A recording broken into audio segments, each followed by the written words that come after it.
बातमीपत्राच्या सुरुवातीला बातमी आंतरराष्ट्रीय स्तरावरून इस्रायलकडून इराणच्या टीव्ही चॅनलवर बॉम्बस्फोट करण्यात आलाय। सरकारी न्यूज चॅनलच्या कार्यालयावर हा हल्ला करण्यात आलाय।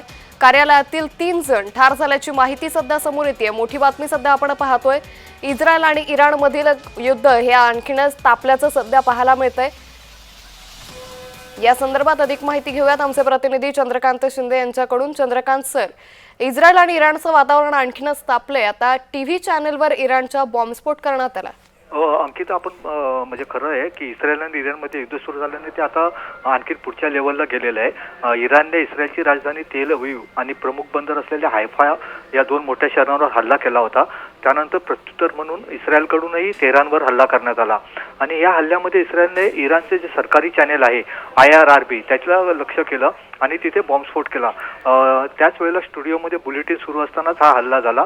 हल्ला झाल्यानंतर बातमी वाचत असलेली अँकर तिथून पळाली आणि याचे फोटो आणि आपण व्हिडिओ बघतोय तर याच्यामध्ये दिसून येतं की हा केवढा मोठा हल्ला होता आणि या हल्ल्यामुळे 3 मृत्यू झाल्याची माहिती आपल्याला दिली जाते। आणि विशेष म्हणजे इस्रायलने इराणला अशी धमकी दिली आहे की आम्ही इराणमधील सर्व चॅनेल आणि रेडिओ केंद्रावर हल्ला करू।